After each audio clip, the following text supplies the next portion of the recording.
Hey, hello, and thank you for listening to Operation Agency Freedom, where we are bringing you top secret advice from the world's most badass digital agency owners. These amazing men and women are sharing their stories of how they have built 6, 7, and 8-figure digital agencies and how you can too.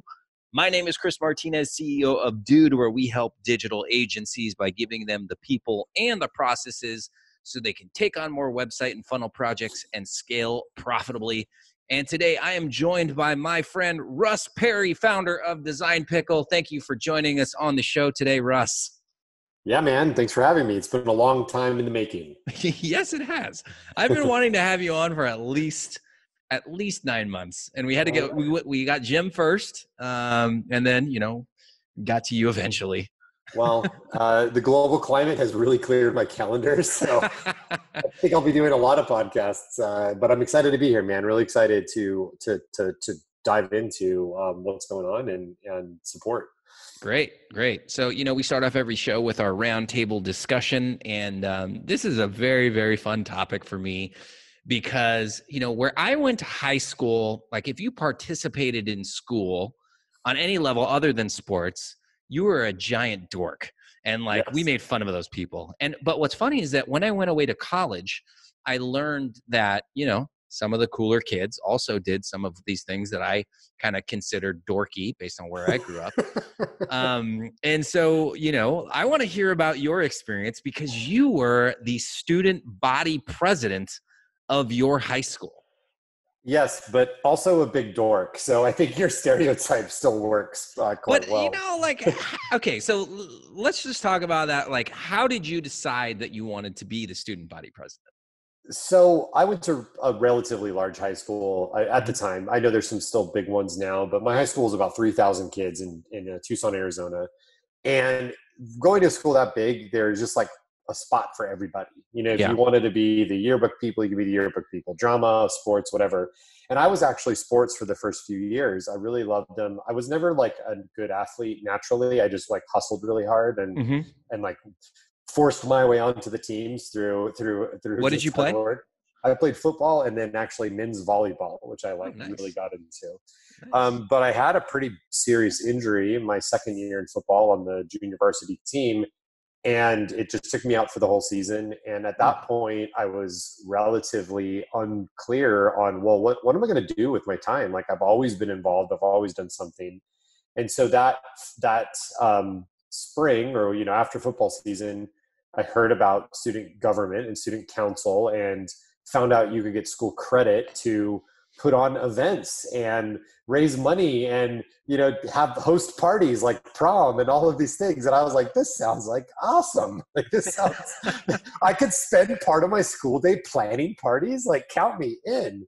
Nice. So I ran for an office, junior class president, and I won that. And then I ran my junior year for the senior position, which was student body president, and won that. And it ended up actually paying for my college, to be completely honest. Yeah. So how that mattered was I found out about a scholarship at Arizona State University that was leadership based. And it was all about the involvement you have had in high school, not necessarily academic or sports related.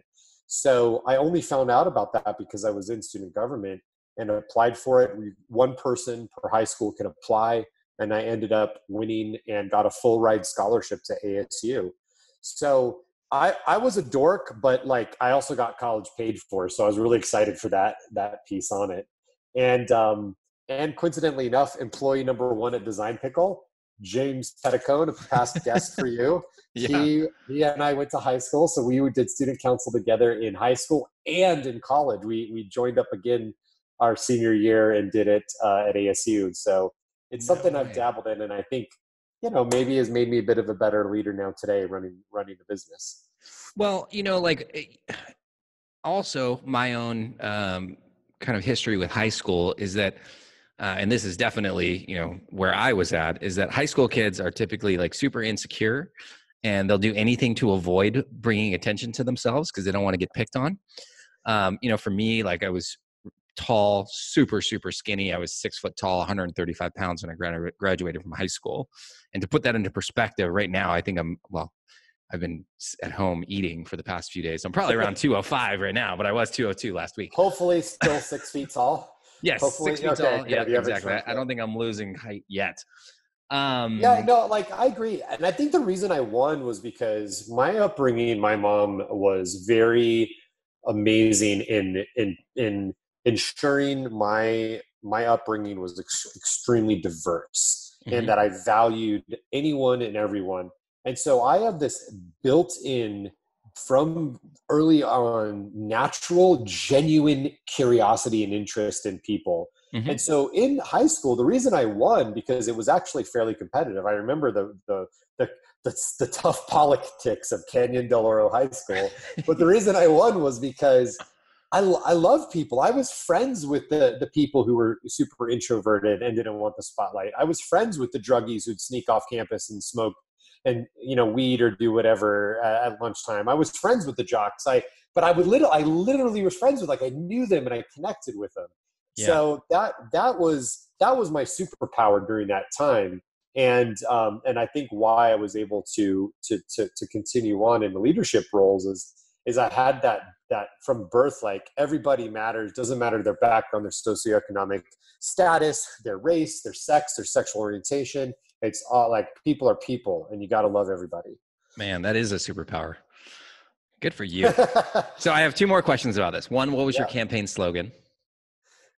So, okay, I actually was also the state student council president. So there's like even another level above it. Oh my And that God, you one, are such a dork. and that one was, I didn't have a slogan, but it was Pinocchio themed. And I dressed up like Pinocchio, and I just thought it was a creative idea. It was kind of a weird Nixon vibe, like "Don't Mhm. lie" or "I will not tell a lie." But actually, Pinocchio lied a lot in the movie, so like Yeah. I don't know. The analogy doesn't really make sense in hindsight. But other than that, I never had like a cool slogan or a theme or anything. Uh, Pinocchio was my big breakthrough marketing move. okay, gotcha. And last one, did you go to your 10 or 20-year reunion? No, my Okay. 20 is coming up next year. Makes Okay. me I figured it feel was coming up old. soon. Yeah, and my 10 actually got planned by random people, and it was like a weird, expensive event no one wanted to go to. So we just all my colleagues skipped it. Yeah. It's a little different now with Facebook, and everybody has, can connect, quote Yeah, unquote, connect with everybody through there. So we yeah, didn't do a 20-year. I went to the 10-year, and I somehow got wrangled into trying to organize it too. It was a blast. right. Yeah, yeah. But Where did you go cool. to high school? So I grew up in Torrance, California. So it's like a suburb of LA, kind of close by the Okay, airport. Torrance was a very interesting city. At like one point in Ontario time, Airport, no, or no, no, no, near LAX airport. oh, So okay, if got you it. know the area at all, so it's like if you go south, you have the airport, which is technically, I think it's El Segundo. But so it goes El Segundo, and then you keep going south, and it's Manhattan Beach, and then Hermosa Beach, and then Redondo Beach. And then my high school was 2 blocks away from Redondo Beach High School. So it was pretty close. I mean, like you could walk to the beach in like 20 minutes. But it was a really interesting town. It was like at the time it was very blue collar. At least most of my friends were, like their parents were all blue collar. Now, real estate prices and anywhere in California are like crazy expensive. But like, I don't think a lot of my friends' parents went to college. Not a lot of my friends went to college, or they didn't go to college straight out of high school. And apparently Torrance was like a Klan headquarters for a long time. And there was not an African American police officer on the Torrance Police Department until like the 90s. Something crazy. Got So it. there was all kinds of weird shit going on back in the day. Really weird campaign slogans there. Yeah, exactly. Like, make America great again. Make Torrance white again. But yeah, so it was a really interesting time. But let's segue into Design Pickle, because All that's right. what everybody wants to hear about. You have inspired many businesses, mine included, here at Dude. Awesome. So, just give us the rundown. Like, you don't have to go into a whole ton of detail, but just kind of give us the 2-minute summary of how you came up with Design Pickle. Well, I think my story is probably like similar to 99% of your listeners. And that was, I was running a creative company beforehand. That part's not common. That's not the common part. But and I closed that business, and so I was consulting, and I found myself really at a shortage of reliable graphic designers, because mainly my consulting was in graphic design, production design, print collateral. And so I ended up creating my own solution, of which later became Design Pickle, just to help myself. Like, I literally was a built-in solution into my little consulting biz, where clients could email in and get their design jobs rolling. And by the time I got around to them later that day or the next day, there was already some comps done. There's already some design work done. I would review it, edit it, and deliver it to the client. And this was such an awesome thing. It was like I had a virtual design team that was my assistant, and I wasn't a bottleneck inside of this process. Finally, it got to a point where clients were getting the files delivered without my involvement, because either they were simple enough, or they just I said, hey, to my team, hey, just give it straight to them when they're ready. And one eventful day, I remember Josh Rosen, who's a friend, a guy who I was consulting with, thanked me for some business cards that I had designed. And I had no idea what he was talking about. I'd never seen him. I had no idea what the project was. They had all worked through the system. And I was just like, oh my gosh, this is amazing. So that was the aha moment. And that, combined with a lot of self-study around SaaS business models at the time, I wanted to have a recurring revenue business. That was something I was very committed to, and the holy grail of any agency owner for sure. And I just decided, okay, let me slap a price tag on getting to rent my designers for part of their day per month. And that was the model of Design Pickle, taking the system that I already had built, putting a fun brand on it, designpickle.com, which just was the domain available. And I really How did you come up with the name, though? Come on. I have the story of Dude. I don't know if I've ever shared with you. My agency was the shittiest name ever. It was NSB /Keane, Keane, NSB Keane. And if you say it quickly, it's impossible to understand, all these soft consonants. And I just was and I was always a sales guy, so I was always having to spell it, always having to do stuff. NSB Keane. Did that stand for something? So Keane's my middle name, Keane, okay. and NSB was a partner agency in Argentina, in Latin America, that was doing some creative production down there for us. So we had merged my last 3 years of running an agency. Right. Okay, gotcha. So this was like, we were trying to be like a multinational conglomerate. Right. Like it's like a Chiat Day, or like. Yeah, exactly.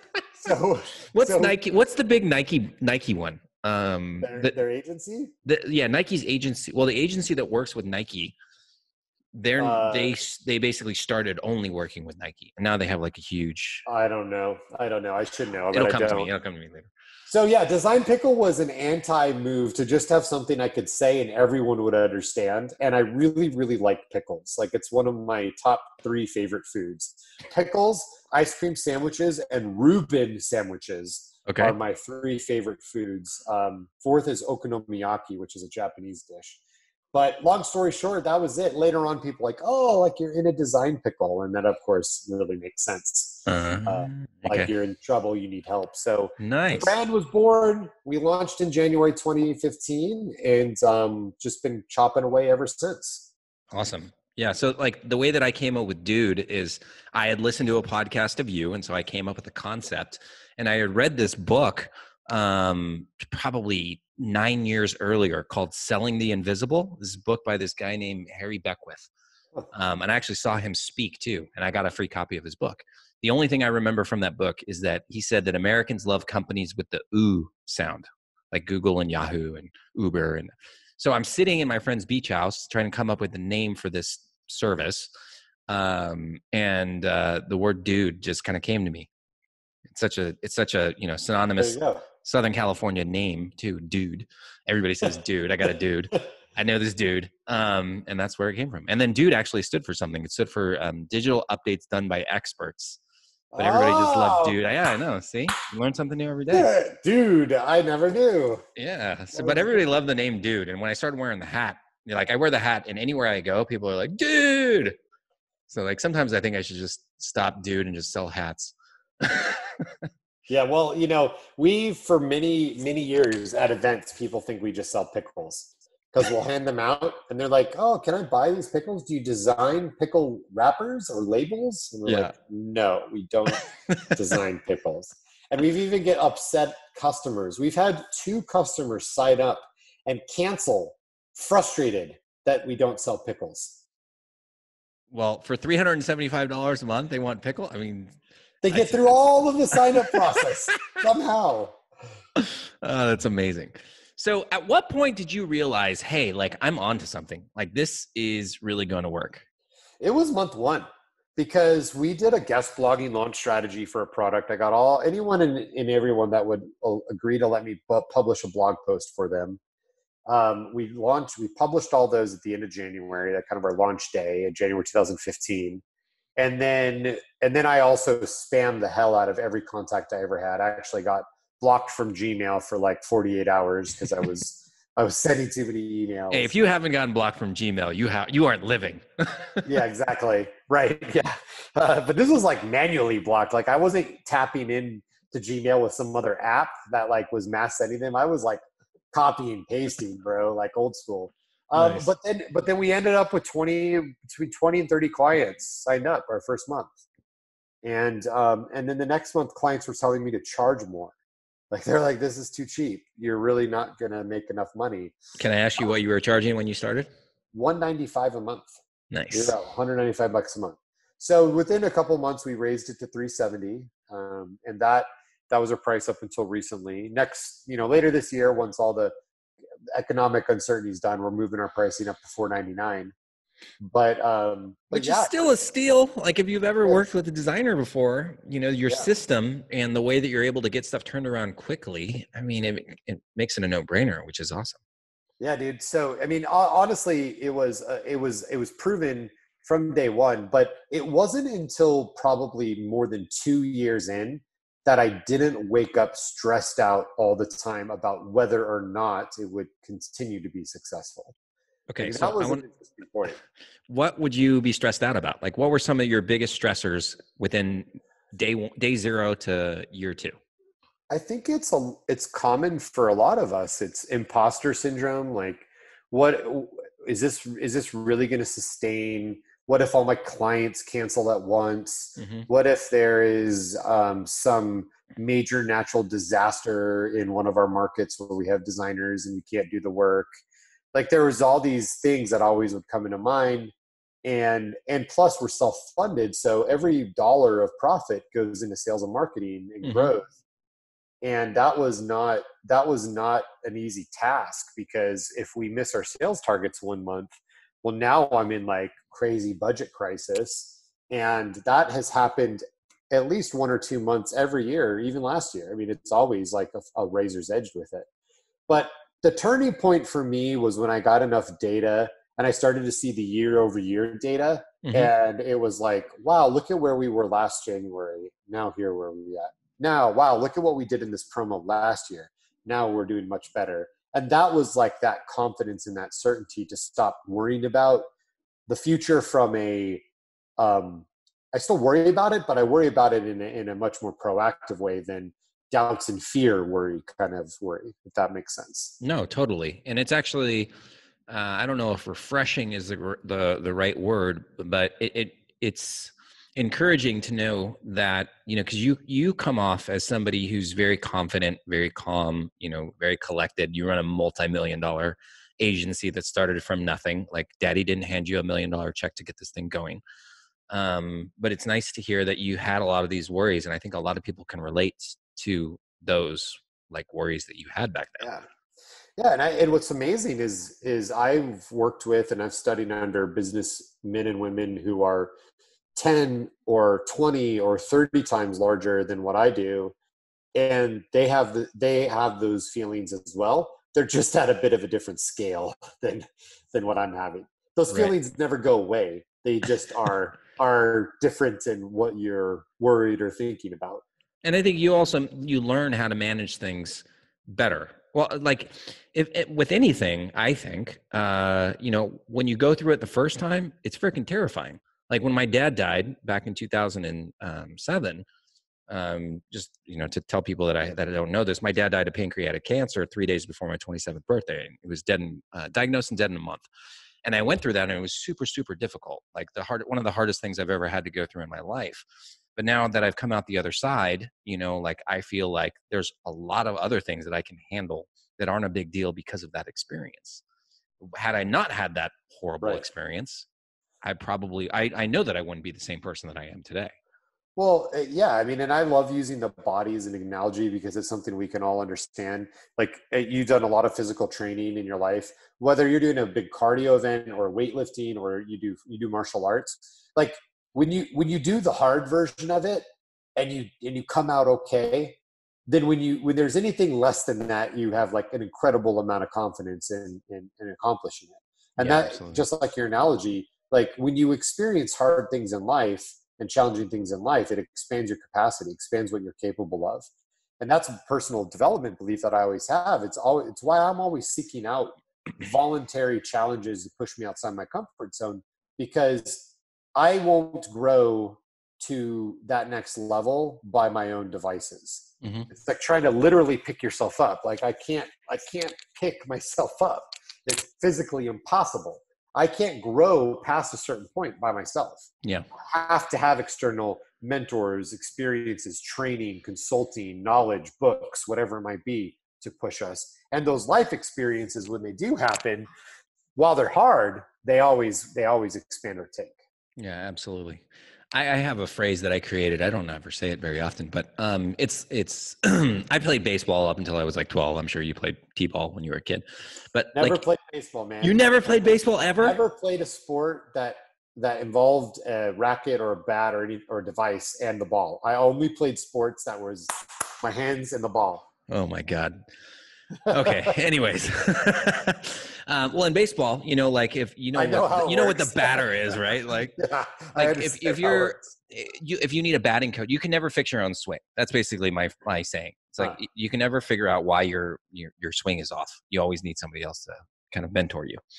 So, and I think it's the same with a lot of things in life, and especially in businesses. You do need that outside perspective that can analyze and be like, hey, like your elbow's too high, or your stance is too wide, or whatever it is. So, well, and I would say you might be able to, but it's going to take a unrealistic long amount of time. Like you're going to be, what a coach could see and identify, or someone else can see and identify and help out with in an afternoon might take you years to do on your own. Right. And that is like that is one of the things that I think has helped Design Pickle enough. And I know you're a student of this philosophy too, is investing in other people who have experience and been on a journey that is similar, so that you can shortcut your own experiences. 100%. Being able to simply just tap into someone who's 5 more miles down the road than you, that's a much more valuable than trying to travel those 5 miles on your own. Maybe you still get to the same destination, but option A gets you there a lot faster. Yeah. No, this is a great segue to my next question. And maybe things have changed a little bit, considering all the crazy things that have happened with the coronavirus and the economy and those things just within the past 2 weeks. What is 5 miles down the road for Design Pickle? Well, 5 miles, which I don't know, maybe a mile is 4 months or something. Like, I don't know what a mile is. Well, in this economy, a mile is like 2 days. Yeah. Well, what we're working on right now is we're working on our software divisions. So we have 2 big projects coming out. The first is going to be Fresh Stock. This is a completely original stock vector and template asset library. We're going to be launching with about 10,000 assets. We've created 30,000 thus far. We'll be rolling this out through the year, and then hopefully by the end of the year, we'll be close to 100,000 assets in this library. But this is going to be a library you can sign up for independently as a designer. Is there anything like this that exists already? So yeah, there's lots of stock asset libraries that are out there, but vector specific. And there are vector specific. I think Envato has a pretty good one. I mean, a lot of them have vectors, but the problem is the quality is shit. You're looking, I mean, when you imagine cheap stock photography And then imagine cheap stock vectors. That's Yeah. basically No, what this you're is a going. complaint. This is a complaint that I hear our designers Yeah. making. So we're going to have same model, unlimited use, one flat rate. We're going to publish new content every single week, and it's going to be integrated into our platform, which is going to be really awesome because a lot of our clients don't know it. They want to improve look and feel, but they don't know how to articulate that. And so you can imagine fresh stock as like Canva, where you can just scroll through and pick what you want, but then it just goes to your designer to do, and you don't have to deal with it and the updates and the editing and all of that. Nice. So that's going to be project number one. Once that's off the ground, Q2, we are going to be focusing on, we'll continue to focus on it, but we're actually bringing back Jar HQ. It was a platform we built in 2018 and put on ice in 2019. And this allows you to white label Design Pickle services. So you can run your own virtual agency, have your own designers, have your own copywriters, have your own editors, whatever you do in your agency, web designers, web developers. But let's say you want to plug in a Design Pickle designer, you can do that. And the whole software manages all of the requests and everything that your clients need from you. So it's actually been very successful. We've had about 60 clients using it since launch, but we just ran out of money to continue developing it, and finally are going to be able to come back around to it. That's the one thing that I hear from everybody who goes to develop a software is that it costs way more than they thought it was going to originally. Right. It's like never ending. And its own, we decided to make this its own brand, its own website. So we really made it more complicated than necessary because it ended up being like another whole company in addition to trying to run Design Pickle. Awesome. All right. So I have one hiring question for you. Yep. I think that Jim was one of your first employees. Is that our partner? He was the first U.S. employee. Uh-huh. Yeah, and he came in with some ownership stock. So he's also a partner in Design Pickle. Who was the person that you brought in after that? Technically this other guy named Matt, who doesn't work here anymore. He was a sales guy, and it didn't work out. Matt's a great guy. Matt Snowden's his name. Love that guy. Really, really hard worker. Actually a friend from college as well. We were just way too early in the game to try to have a salesperson. Yeah. So he left right after that. Who do you usually advise as the first, or, say first three people that a company needs to bring on, and specifically like an agency?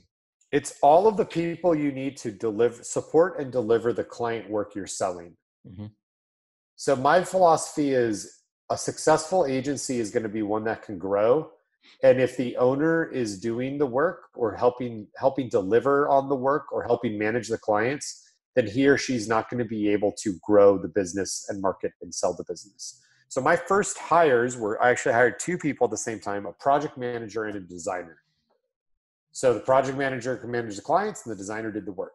That way I was completely free all day long to not manage any client stuff at all. I had a team to do that. And that's what always has been an advantage, is we could focus on the growth. Yeah. If as an owner, you're stuck in the trenches of the clients, maybe that you have to do that for some time, but the only way for you to scale your growth, really, really scale it, is to get out of that. Yeah. Awesome. I think a lot of the reasons why people hesitate on hiring that, I always say project manager is like worth their weight in gold. But I think a lot of the reasons why people hesitate on hiring that imperative role is because they want the money for themselves, Well, yeah, they don't value what it is to invest in others. And they think, well, I can do it. I'm going to save money. I'm going to do it myself. And I think it's more about the saving than it is like them earning more or something like, I'm going to pay myself more. It's more like, I can't afford to hire these people. Like, yeah, exactly. I'm too small, or we're not ready. But I'll tell you what, like within a month's time, if you hire the right people, within 1 month, you will ROI on those folks in new business development, new clients, and new capacity. Like no one ever looks back at a great hire and says, man, I really should have put that off longer. It's completely the opposite. They're always like, why didn't I not do that sooner? Oh my gosh, that's amazing. Absolutely. 100%. Yeah. Awesome, man. Well, I know that your time is valuable, and I appreciate you taking the time out of your busy schedule to talk with us. So what is the best way for people to get in contact with you? Yeah, so the best way is just going to be my email. I'll give it out, just russ@designpickle.com. And if you want to check out what we're doing, the projects, everything that we're building at Design Pickle, just head over to our website, designpickle.com. You'll be haunted with retargeting advertising after that. So just be prepared. Some of Your it's ads coming are up. really fun though. Like I will Yeah. admit, they're really Have you cool. seen the flamethrower one? I don't think I remember the Oh, flamethrower one. it's like we made it last month. It's actually really converting really well. It's pretty good. Oh, sweet. I might have to steal it. And who is the perfect person to reach out to you or I to think, Design Pickle? yeah, I mean, I think there's two people. Right now, a lot of people are rethinking how they deliver their business, how they manage their business, how they support their clients. And so, if you are looking for a, a new way to procure your creative work, your design work, reach out. Let us talk to you. We have two versions of our experience, and both are suited really well for agencies. And then the other is people with creative teams already, designers that they love, but they need those creatives to be focused on more strategic work, and they need someone to help with the production design. That's where we can really come in and help out. Not to mention, we have a whole custom illustration team I haven't even talked about, which we're launching in April 2020. But that is an amazing team, 100% original illustrations, icons, graphics, logos, anything you need. Those guys are amazing. Awesome. You can see here they did this T-shirt for me. Where put my face on these sharks. I'm surfing sharks, and they put my face on top of all of them. I was going to say, which one is you? And then I'm like, all wait, of are them, they all? all of them. That's what the custom illustrators can do for you. You have some twin brothers that I didn't know about? All Russ Perrys. Awesome, man. Well, I really, really appreciate you joining us. And, if you've never used Design Pickle, I highly recommend that you at least give them a shot. We've been a client of Design Pickle. They do fantastic work. So thanks a lot, Russ, for being on the show. To all of our listeners, thank you all for tuning in today. Make sure you return next Thursday and every Thursday for the next episode of Operation Agency Freedom. Bye, guys. Thanks, Chris.